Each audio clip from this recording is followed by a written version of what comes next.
Skullgirls Online Battles, Episode 98. Rankings. Can we really trust them? Hey guys, what's going on? Now we're going to be talking about rankings today.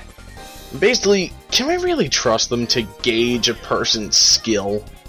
Now we're not going to only dive into Skullgirls rankings, but we're also going to talk about my personal experience with some instances where rankings were way off to a player's skill. So let's dive right into this. Now, by rankings, you might be wondering what I mean. Rankings is what I mean by the leaderboard ranks. Not by rankings like, you know, longest time played or anything like that, which could gauge a player's skill even more by saying the hours played or, you know, something around there. But it's just rankings on the leaderboard, how many wins or how many losses.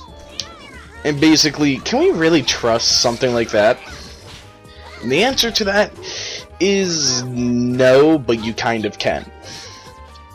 Now that's a little complicated of an answer, but I'll try to explain.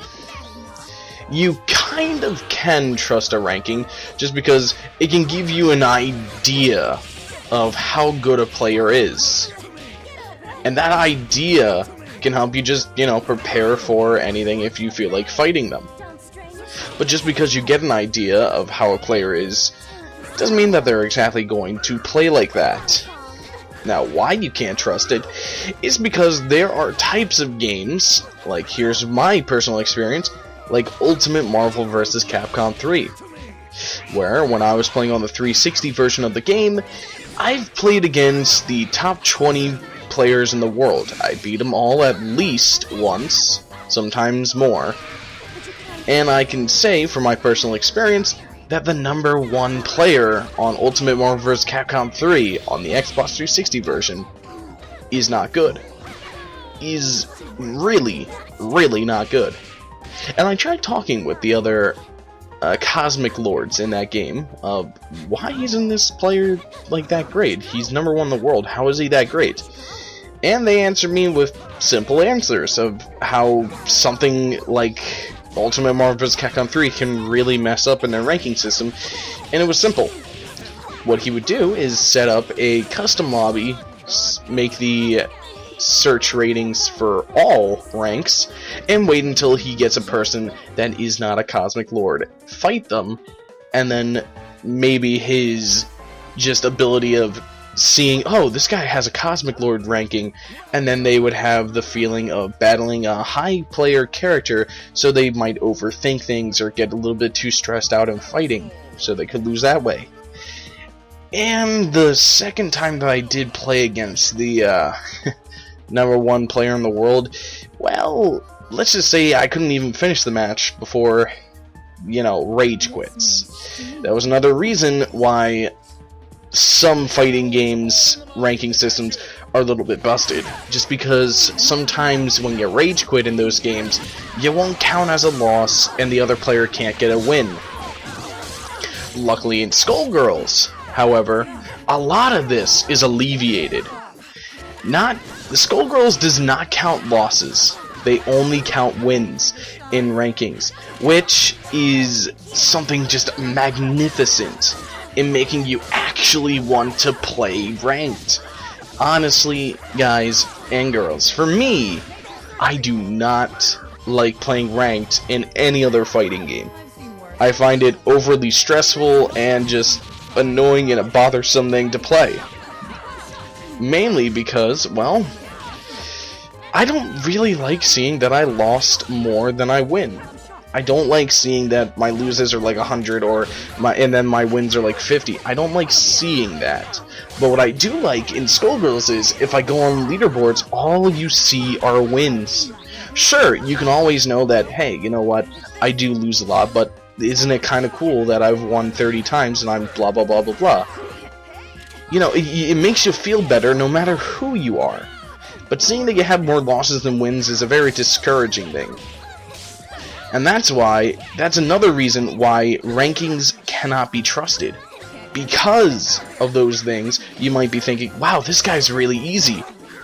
But here's the scenario that happened with me in Ultimate Marvel vs. Capcom 3 and Marvel vs. Capcom 3.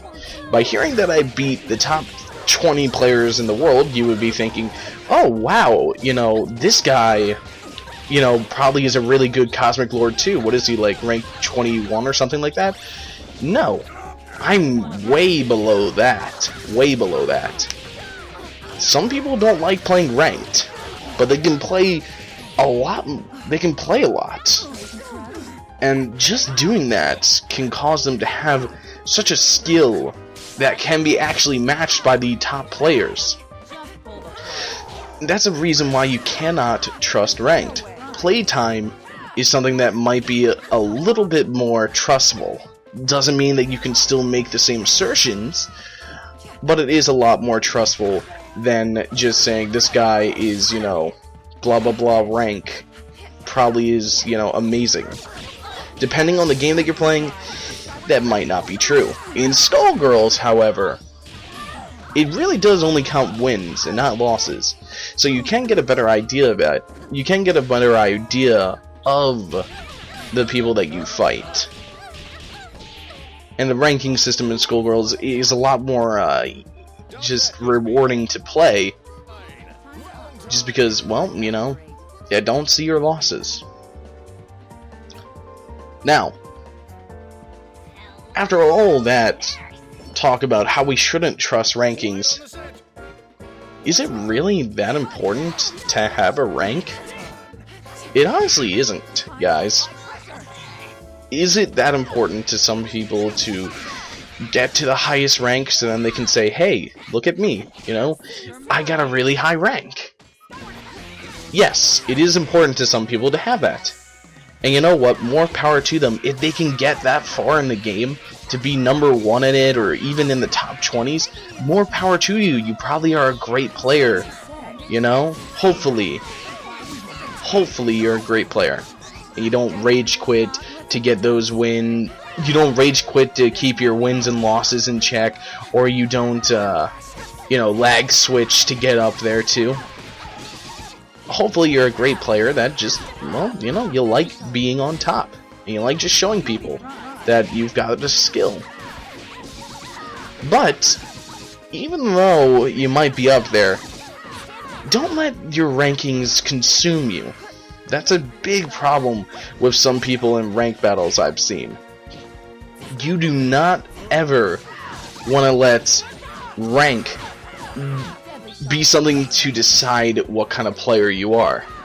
You don't want to let, oh no, after this match, I'm gonna go down in rank, or I might lose my position in the leaderboards. I better, you know, rage quit. I can't deal with this. I can't lose gracefully. Which is a sad predicament that some people might feel. Which, in all honesty, I've raged quit once. in any fighting game I've ever played, I've raged quit once. In Ultimate Marvel vs. Capcom 3, and that was during a match where it was extremely obvious that the person was using a lag switch. It would not lag when the person's hitting me, but if I came close to approaching, it would extremely lag. And I did rage quit, and this is when I was a newer fighting game player, and, you know, I haven't rage quit really ever since. But the thing is, when that rage quit happened, it wasn't a player match, it wasn't anything like that, it was a ranked match. And did that have something to do with my decision to rage quit? It really did. I didn't want to lose, I didn't want to gain a loss from something that I knew, hey, I shouldn't have lost this. I'm winning whenever I get close, but then the lag deters it from it. I shouldn't have lost that. If that kind of game had a ranking system like Skullgirls, where you don't see your losses, you just see wins, I can guarantee you, I probably wouldn't have rage quit. So that might be a little bit of a reason why I don't see too often rage quitters in Skullgirls. Because there is not a loss counter that people can see that you have. that might be one reason why Rage Quits and Skullgirls, as I've seen, I don't know if you guys have seen a lot, but as I've seen, really doesn't happen all too often. Now, we've talked about all these things with rank, and how you shouldn't trust it, and how you should kind of use it just to get a little bit of a gauge on how a player might play. Now the thing is, when you do feel that way, be sure to just play the game like you would play any other game. You know, when you play ranked, don't try and push yourself to a hard point where you're not feeling comfortable or you're not having fun. That's one thing that I've actually seen people say, is when they play ranked, they don't have fun because they have to try hard. In Skullgirls, just in this match that you're watching right now, I picked random all 3 characters.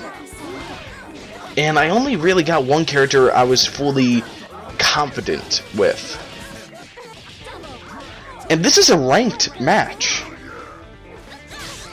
Now, why I actually felt comfortable enough to do this is because of the win and loss counter.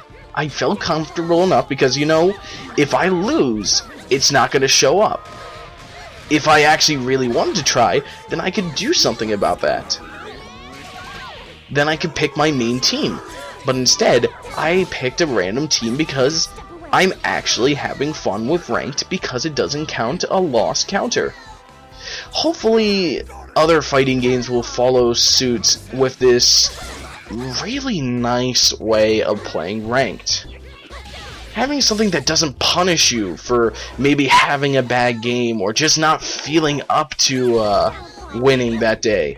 I know that a lot of us have sometimes just felt like, you know what, I know I'm a really good player and I should have won against that, but I'm not feeling it today. I know a bunch of us sometimes feel that way, and heck, I felt that way a ton of times too.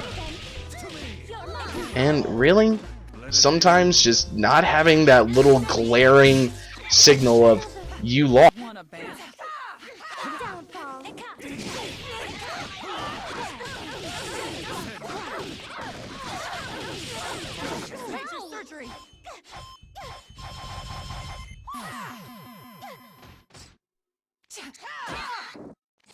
Don't even try. You wish.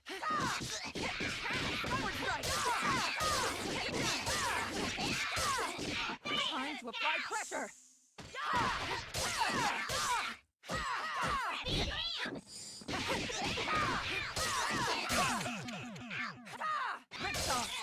I guess you're not so deadly after all. Call my bookie!